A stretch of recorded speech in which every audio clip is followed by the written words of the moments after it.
stuff that you're doing here. Thank you, Anant. Thank you for taking the time out and being with us. I'm going to kick it off with one question that I know all our faculty are very keen to know is, when you're looking at fresh talent, what are some of the skills that you look at when you're hiring?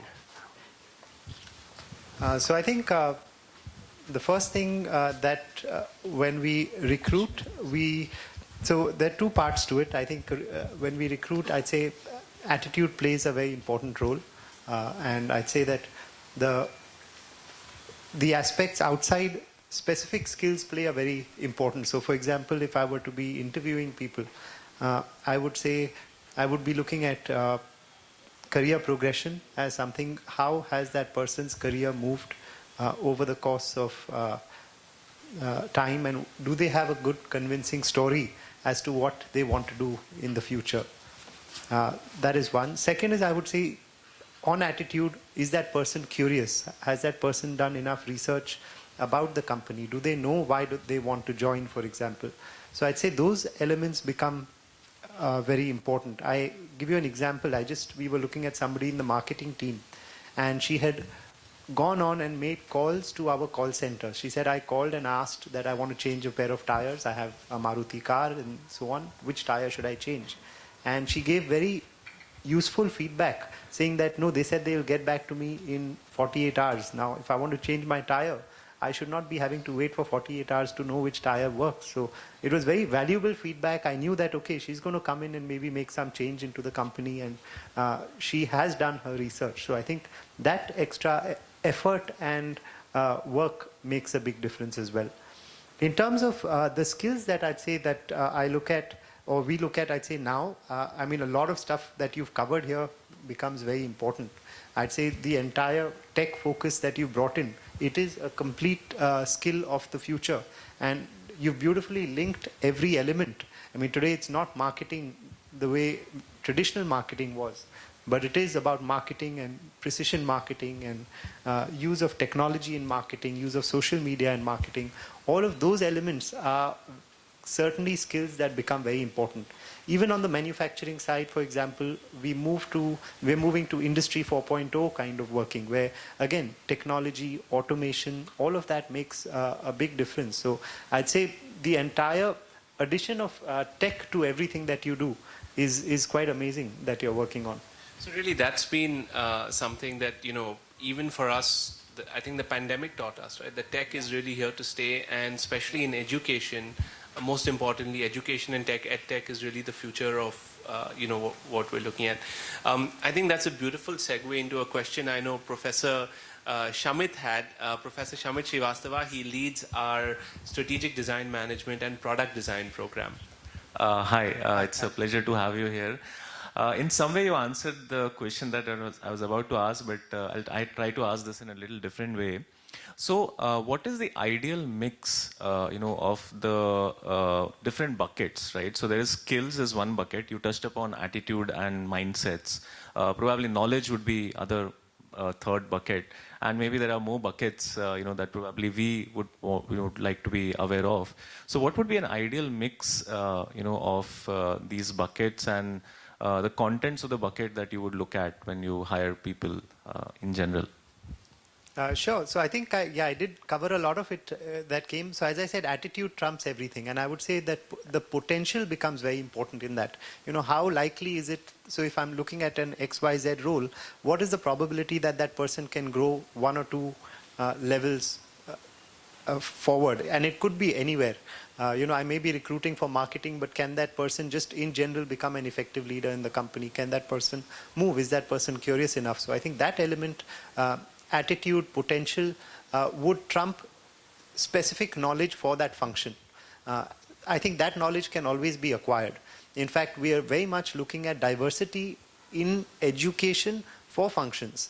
So we are trying to see that, okay, can we get, I know when I was in college, our colleges were completely diverse in terms of what we learned.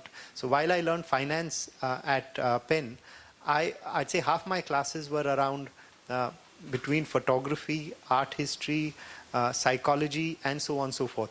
And when we went to banks for jobs, they would give nearly as much attention to a Greek mythology major as to a hardcore finance person.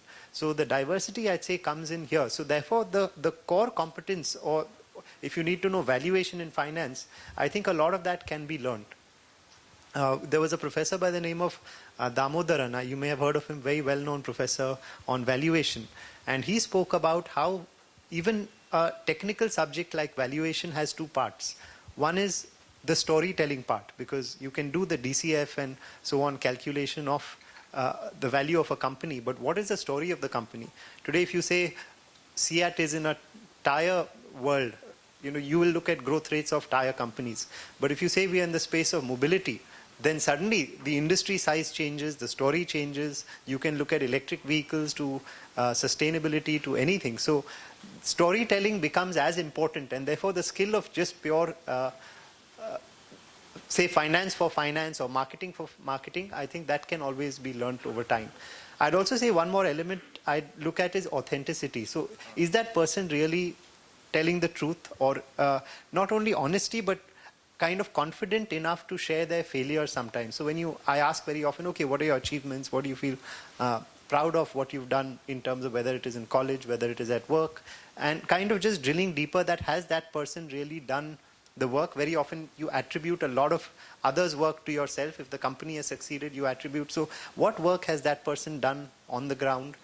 And is that person also sharing their failures openly? It's okay to share failures. I'd say I did 3 things that were good. I did a couple of things that didn't work out well, and that's fine. And that I would say is a stronger point than somebody who doesn't share failures, for example. Wonderful. In fact, we teach design thinking here, and one of the principles of design thinking is how do you learn from failures and keep improvising. So thank you. That was wonderful. Okay. Thank you. From attitude to authenticity to automation, we have a question from Professor Kamachi, who is the Dean of our Management and Business School, which has a deep focus on technology and data. Yeah, you mentioned about the technology and automation which is ruling the industry. So in the same line, how do you feel that it may be influencing that technology and automation as an influence on the job prospects of our fresh graduates? Yeah, no, I think there is no choice, but it is a job. It is the job of the future, I would say, whether it is, you call it digital or automation. I mean, even if you look at last 2 years we were touching upon, the markets have really gone up. Dow Jones, etc. has also gone up, whatever, 50, 60%. But if you look specifically how the companies break up, you have half the companies would be at about average performance, maybe 5% growth in market value. But the ones that have really caused this 40-50% growth are largely the tech companies. There is a big divergence that has happened in terms of valuation of tech companies versus non-tech companies. So that itself opens up a huge opportunity for students here. Second is, even, say, traditional companies like us, we make tires. It's a hard product. Even here, say, for example, you go through tough times, or when you're looking at budgeting, the reallocation of capital happens purely through tech. You may have a hiring freeze, or you may say that, okay, we can't afford to recruit any more talent, but tech is the only talent that we are more open if it comes to that. And as they become more critical, I would say, for example, R&D is a very core element, which includes things like rubber technology and so on, university partnerships. But people there always get, something like a retention bonus, where if you stay on for a longer period of time, you will get an additional pay over time. So if you're there for 3 years, you'll get something. If you're there for 4 years, there's just for staying, because the value of that talent is high. Now that, I would say, would move on to tech talent as well.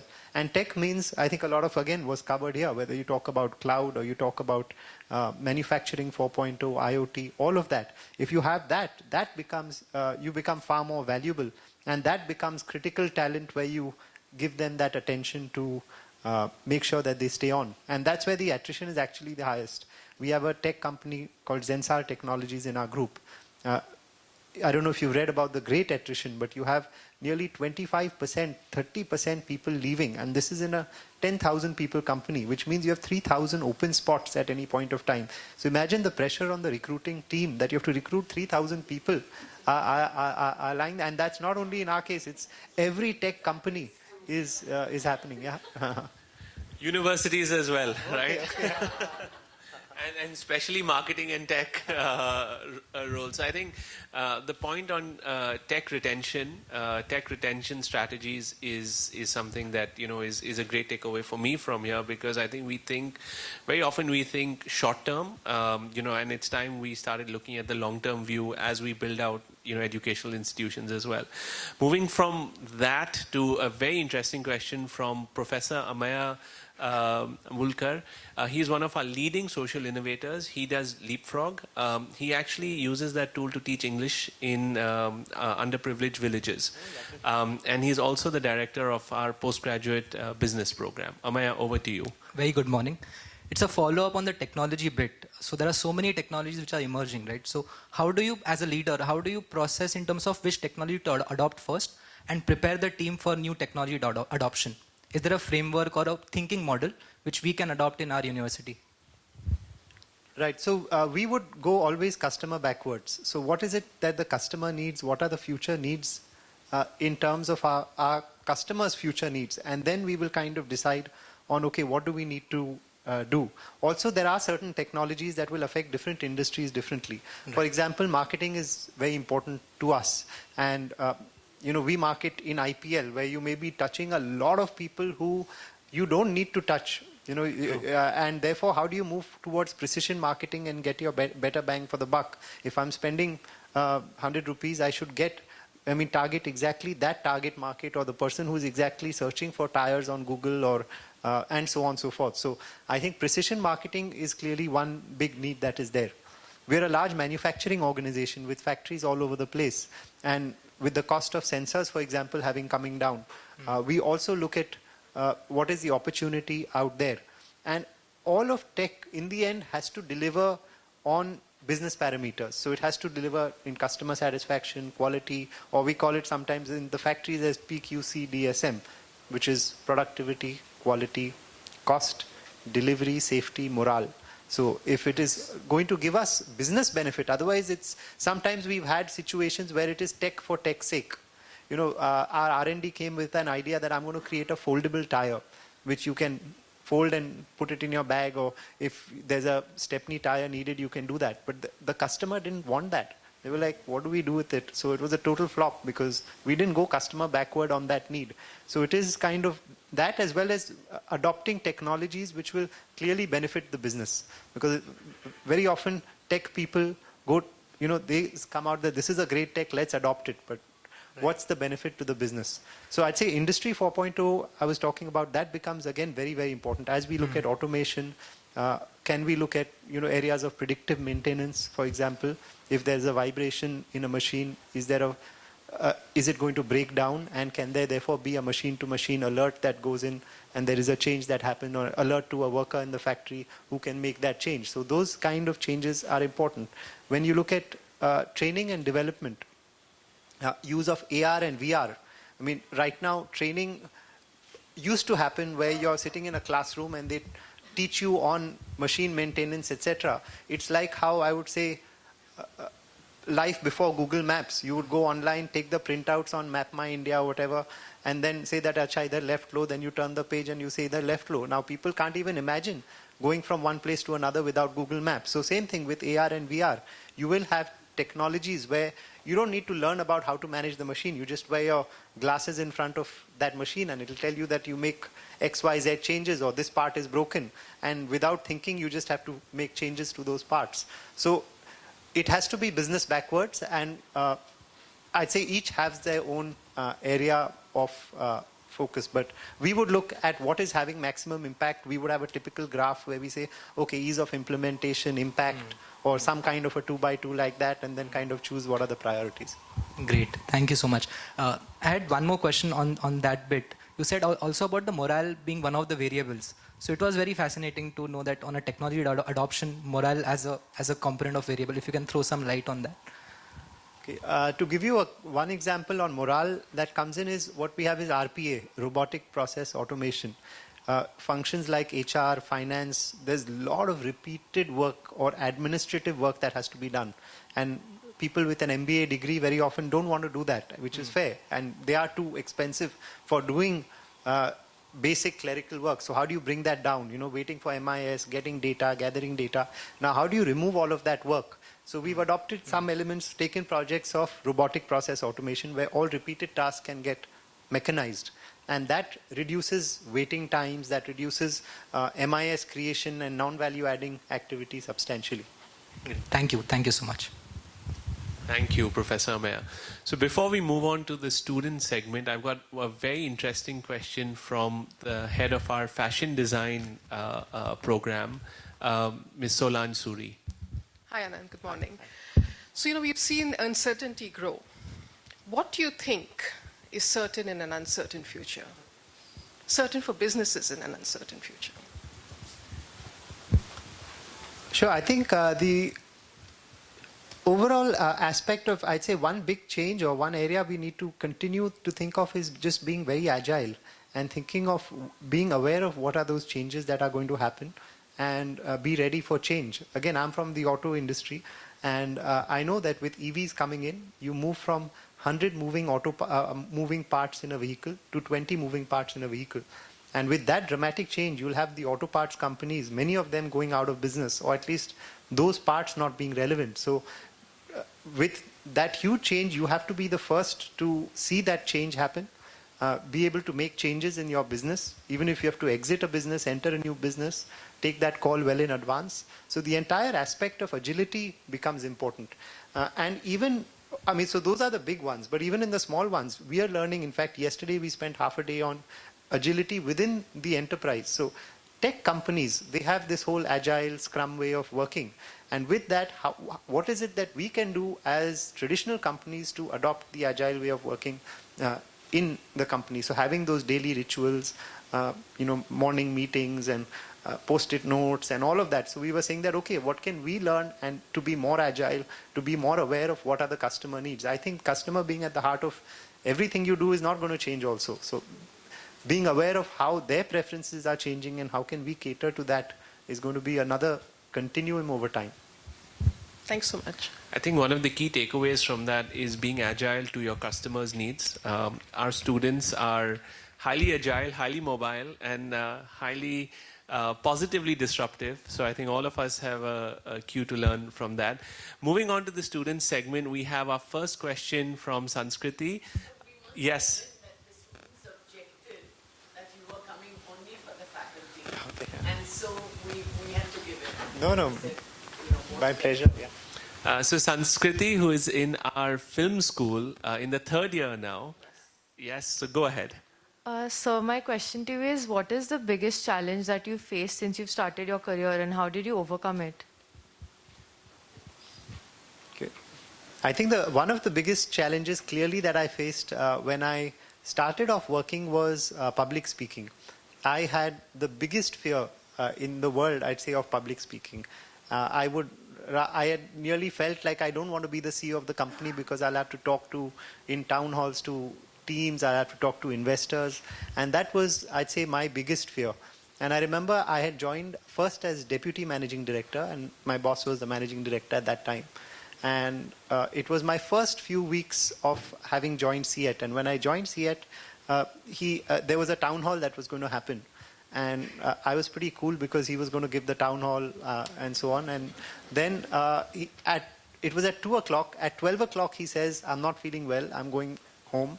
You take care of it. And my heart, in a way, just sank. I was like, oh, my God, I got to do this thing. And I went there and I kind of spoke. I did everything. I think it was okay. However it went, I think it was fine. But it gave me some level of confidence for the next one that came in. And I know I had to brush up my skills a lot over time. It was just a lot of hard work. So if I have to give a talk now, I would maybe spend 20 minutes, half an hour, 1 hour preparing. At that time, it was maybe a whole day of preparation. I was by-hearting speeches. So if I had to give a speech, I would just by-heart it, mug it up like a poem in school or so, something like that. So, and I would have it in front of me. And so I think that change, it was like peeling an onion. You kind of do it, then you get a little better, you get a little better, and then that fear kind of just goes away. So I'd say to me, that was the biggest challenge. Thank you so much. So I think for us also, public speaking, instilling soft skills and interpersonal skills is also an important part of what we do. So hopefully we give them a little bit of a head start when they start peeling that onion on the corporate ladder. Moving on to our next question from John. John is with the MBA. BBA program. BME, precisely. BME. So you're in your third year? Second year. Second year. Good morning, sir. Thank you for being with us. What were some of the impacts of the pandemic on your company, and what were some of the long-term decisions that you made as a result of the same? Yeah, so when the pandemic hit in March, I think none of us knew what was going to happen, what it meant. I mean, suddenly, overnight, your factories shut down, customers shut down, and you were staring at a huge cost, the entire cost base of all the people, of all your other costs that were there. So the first thing that we did was, in a way, we kind of just shut down everything. And I think the most important thing we started to do was communicate a lot. And we started to share with our people whatever we know and kind of try and be honest with what we don't know as well. And the first talk I think that I gave was on kind of just telling people we're not going to fire you. So you're going to be there for the next 6 months. There's no firing of a single person that is going to happen, because that fear was very high amongst people, and that made a difference. And then over time, I'd say over the next few months, we worked out on our strategy that, okay, how are we going to kind of act in this time? And we focused on, we called it 6 C's. So the 6 C's was, first of all, caring for our people. So mainly giving people, as factories opened up, giving them confidence that the factory is safer than your home in a way. So social distancing, a lot of symbolism, making sure that we take care of our people, even if there's private transportation, bus transportation with necessary distancing and so on. So putting all those systems in place was first. Second is caring for our customers. So again, a lot of what work we did was on, say for example, with our truck drivers. We found a lot of them were getting out of business, or they were fearful of touching handles and getting into trucks and changing every time. So we sanitized, 15,000-20,000 trucks, on a continuous basis, which gave a lot of confidence to the fleet owners about the business. Then conservation of cash was the third C. Fourth was on cost reduction, but it wasn't just cost. I think what happened is, in a company, you need a burning platform very often for change. Otherwise, people continue the way it was. And COVID was this one burning platform saying that, okay, we need to change dramatically because this is a crisis and so on and so forth. And we did an exercise on zero-based budgeting, ZBB as you call it. We called it Project Spring, which meant that we're going through a deep, dark winter, and when this comes out, we will be refreshed and kind of renewed. And so we went through an entire cost management exercise. It wasn't just cost reduction, it was more of a profit improvement kind of exercise, relooking at our processes from zero-based, and that was the other thing. And finally, on changes in business model. So again, customer preferences changed dramatically during this time. Everyone became everything, as you call it. Everyone was just buying online, shifted online like super, super fast. So that was one big change. Then the entire aspect of cocooning, kind of being at home and just taking care of your family and near and dear and your older and your younger ones in the house and so on.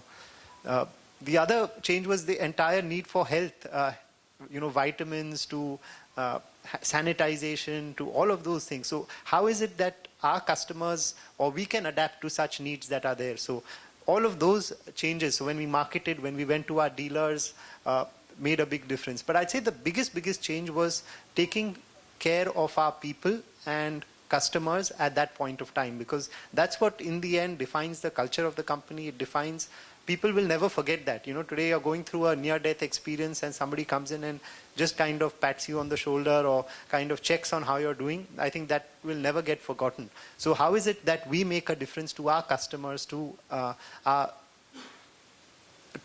employees and to the community? I would say I spent about 40% of my time on just social work at that time. We were feeding migrants from all our factories, nearly about 5,000-6,000 meals a day. I was working very closely with the government. We created a platform where we got NGOs, about 8 or 9 NGOs from Bombay and connected them to the needs which was mapped by the government. So all isolation centers were not getting enough food. So we connected the food NGOs and the need, and that became a big source of funds where people gave funds. Those were getting fed into NGOs, and those NGOs would kind of go in and finally deliver products. So social aspect and making a difference, and it not only made a difference to society, but I think our people felt great that they were able to contribute and make that difference. It was a group of people at CEAT and RPG that kind of sat and created this in their own spare time. It wasn't done by just an individual or something. So small things like that, I'd say, made a big difference in this crisis. Thank you, sir.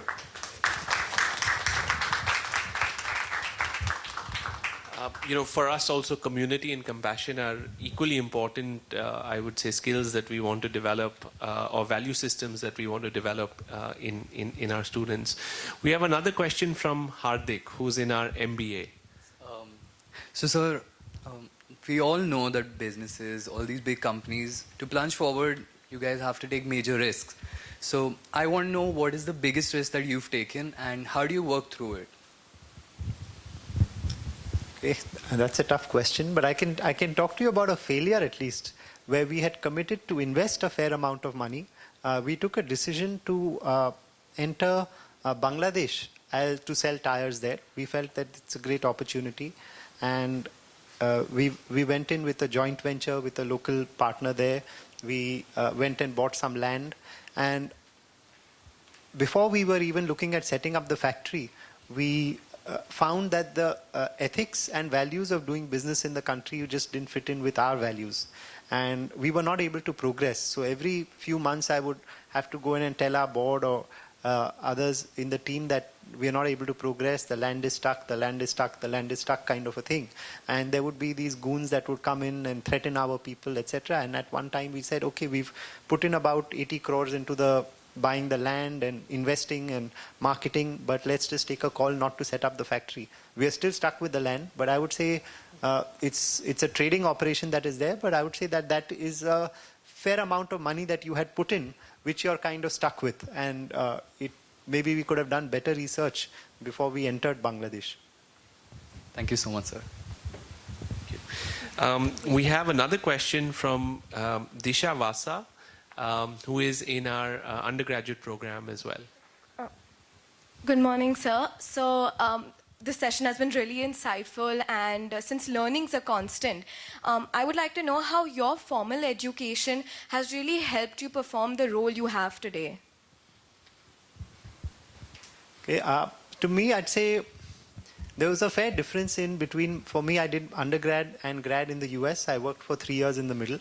And I'd say undergrad was relatively less mature in terms of understanding what is what really work entails in terms of on the ground. So it was very academic for me. I understood, okay, tools and theories and so on and so forth. But I think the learning more from undergrad was kind of getting out of our shell. In Bombay, we are highly protected kind of environment, not exposed to living on your own and doing everything that you got to do. So I think for me, undergrad, the entire aspect of getting out of the country, being on my own and managing everything, I'd say those kind of learnings were more valuable. Of course, the understanding of the subject was very good. For me, the diversity was incredible. My favorite subjects, for me, business was right at the bottom. For me, my first few subjects was, I developed a passion for psychology, for history, for art. I'd say those are subjects which you're kind of nearly forced to, not forced, but you have the options of doing that. And I explored that, and I started to love those subjects. And even now, I think when I'm going for a jog, I listen to a history podcast more often than, how to motivate people or business kind of podcasts. So I think that's something I developed an interest in. And then after having worked for a few years, I worked in Hindustan Lever and CEAT also for some time. I think I went in with a lot of doubts into my MBA, doubts about business. So a lot of questions. For example, how do you take decisions was a big question in my mind. Very often being part of the family business, I was always doing a role which was higher than my maybe capability. So my confidence level was low because I know I was getting the job because I'm my father's son in the business. And very often you have smart guys who are working for you, people who have been doing technology or marketing for 20 years. And what if you have a difference of opinion with them? How do you kind of take that decision? Do you defer to them if it is against what you think is right, or do you kind of take the decision yourself? So those were the kind of clarifications I think I was able to get in business school.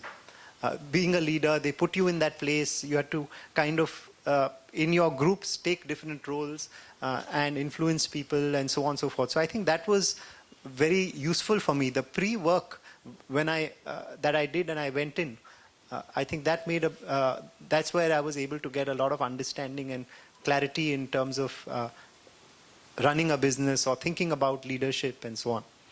Thank you so much, sir. So for all our students listening, the broad-based education really helps. So, if you have an opportunity to pick electives, to pick courses which are not part of your core, I think they will also help you build your academic focus moving forward. Our last question is from Sanya, who's from our design school. So we all look forward to joining a company like yours. So what advice do you have for the students who wish to join the workforce? Okay. The few things that come to my mind is, one is look at the culture of the company makes a big difference. What are the values of that company? Is it a good learning experience when you go there? How do they build on your skills? At this age, I would say skill building is very, very important. So is it grounding you for a better future? For example, I worked at Hindustan Lever for some time, and I'd say the learning that I got was absolutely incredible. I had to work in rural India for 2 months. We had a rural stint, which is quite well known in Hindustan Lever. There was 2 of us. We had to live in a village, and I'd say there's nothing that can beat that experience. We were working, creating self-help groups of women, making them become Shakti Ammas, as you call it, where they go out and sell to the nearby village. Now that kind of experience is unmatched. And then the other part of the learning was where you had to work with the sarpanch and the collector or other leaders in the village to do social work as well. And going on the ground and getting that experience in a village is invaluable. And I feel a lot of our GMRs of today, we call them group management resources, actually management trainees of today, they don't want to get their hands dirty. They want to sit in the office, they want to do analysis and so on and so forth. But I think you have to be open to working in a factory, working with union, doing a night shift if you have to do, or a few night shifts in the factory. And that kind of work is invaluable. Nothing can replace doing that. Second is where you play or where you work makes a big difference. I know that some people have left us and joined startups. That startup valuation has tripled. And I'd say their take-home value has, based on their stock value, is maybe 10x of their salaries in a way. So where you work, if you're working in a growing industry, not only startups, but the industry that you choose also makes a big difference. The other, I would say, when you join the workforce, I find seeking feedback is something which is one of the best things for your own growth. If you were to go to your peers or to your boss or to others and just say that, okay, what is it that I can do better? The relationship between you and that person improves substantially, and the feedback and the learning that you get is also incredible. So I think just kind of going once in a quarter, once in 3 months to various people and saying, okay, what is it I could do better? At the end of a review meeting, just kind of saying that, okay, we've had a discussion. How can I be more impactful? And I think that makes a big difference. Sorry, I'm just sharing one after the other, but I'd say one more element that comes to my mind for me was I worked in Morgan Stanley in Hong Kong for some time. And what it helped me understand was that I hate banking as a job. I just found that culturally it was not suiting me. You would kind of have to, you reach work at 9. FaceTime made all the difference. So if you go at 9, very often work starts at 12. You have to work till 12, 1 o'clock at night very often. And then and then you go out into the late hours, partying, drinking, this, that, all of that. And it was just a dog-eat-dog kind of world, where you're kind of politicking, talking negatively about others, and so on. So I felt that that culture, while the money was great for a lot of people did it for the money, and they would say that, okay, in 3 years I'm going to move out. But I just think that it was an area of discomfort. I'd never worked in Hong Kong. It was a city where I found that the people actually were not friendly.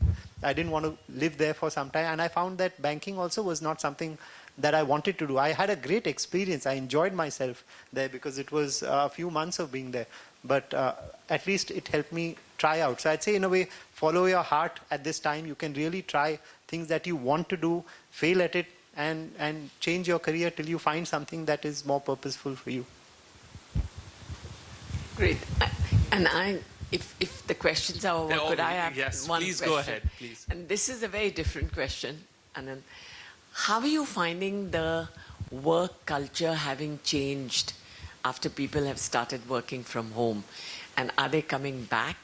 Are they back into the workplace?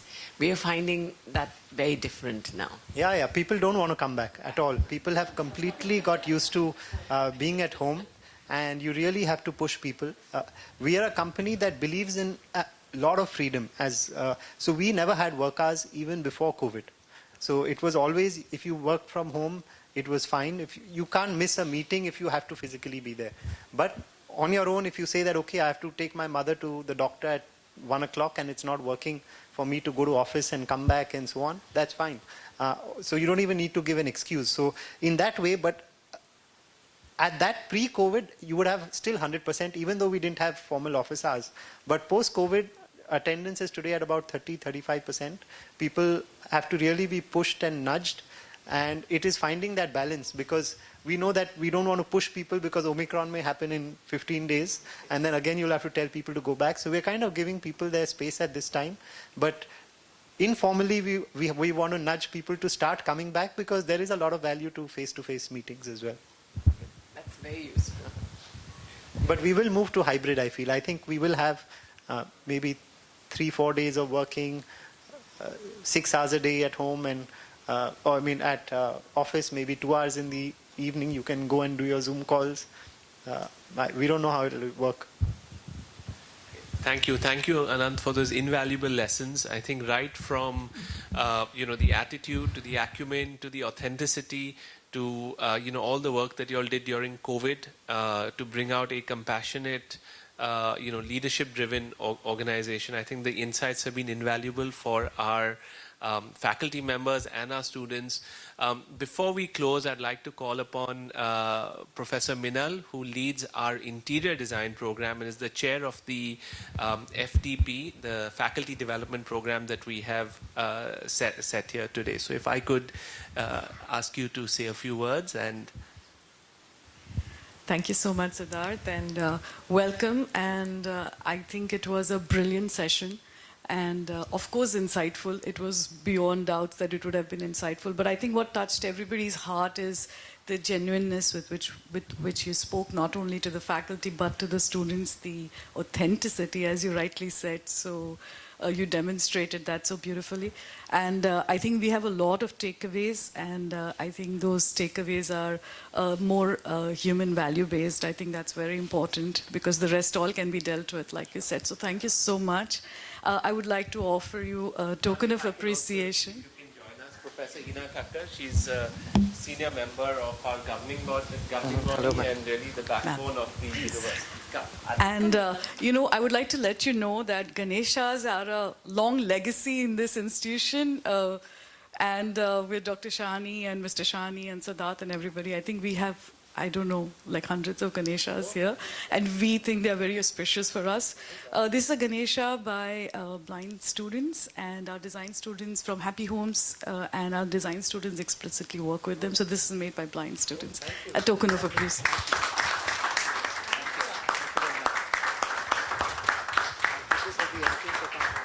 Thank you so much. Thank you very much. Thank you, everyone. Thank you, Anand. And we can have a quick cup of coffee. I just had one check. We're looking at some work on sustainability, and we're thinking of making footwear out of used or wasted tires. I don't know if opportunity for some kind of a, so we don't know how to design chappal, but I think if there is a design capability here to help in some kind of a contest or some kind of a thing where we can use rubber to make that, we'd be So very one of happy. the questions that I left off the list was from the dean of our design school. Anand, come on, you have to, because his question was that how do you feel? Yeah. So a couple of questions I had. One, after listening to you speak And today, also respond the to first one request was of designing the chappals, because Absolutely. We can do that. We would love to have a Absolutely. contest among students or do something where we can get some inputs. Pratna, if you're, And it's because not just- sustainability is your core as well. Come, why don't you come here as well? so the question was that given the fact that tires are looked at as polluting, what do we do? What are we doing from here? So that was the question. But what I also wanted to ask you was that, the other day we were listening to talks by different people on one CII format, and they were talking about how much they're investing in the circular economy. Yes. And what is it that you're bringing in terms of R&D to the funding for projects such as these? So yes, and if you would want to participate in classroom sort of projects, and if your R&D teams could actually work with students as collaborators, and we could do projects together in situations where. So Pratna actually leads our she does the she's the leader of the first year studies, so we really build sustainability right at the start of their design process. So I think this would be an amazing project for our students actually, and we can actually take it up from next term itself, which is starting in January. So I think we would actually work on a situation where the first year students could be working with fourth year students of Shamit's department and with Vinal's materials research and so on. So we could actually find synergies, not just in design school. I'm sure everyone else will get interested as well. Sure. Yeah, we'd be very happy to explore that. Great. I think that's a most very definitely. exciting project for our students, because we are seeing that they're becoming a lot more aware and a lot more earth-focused. Right? No, absolutely. We missed touching upon that, but I can't emphasize the importance of sustainability. So it is at the core of everything, and it's embedded into each function. It's not just planting of trees on the side. This partnership of working together Right. with all of you, I think Right. it'll be great learning for all of us. And then some of the questions of working with the industry or doing their nails before Yeah. the workforce will also help. Right. Yeah, please go ahead. So, it's interesting that you mentioned sustainability and footwear, because just 2 weeks back we had, our first year students had an immersion 2 weeks, and they did a workshop on footwear design, which was just the basics of learning foot anatomy and, how do you look at the pressure points and comfort points. However, what you mentioned was rubber and leftover. It has a great impact on the body as well. So it's very, very important. Like Anando said, it's important to collaborate with Shamit, with Meenal, with the likes of, more members who have an understanding of material and how do you make it one? Why is it sustainable first? Would it harm the body? And what can be done? How can it be treated? And therefore, how can it be used? So a lot of, it sounds like a fun project, and I'm sure it will be fun. And Sania, all ready for it. It is an important one. If you look at our cluster over here, we are right in the heart of a place where, it is largely the business part is automotive parts and tires and everything. And if we are able to do something constructive for this cluster, wherein we can get people who are working and who understand this business very well, because we have a lot of people who deal with this.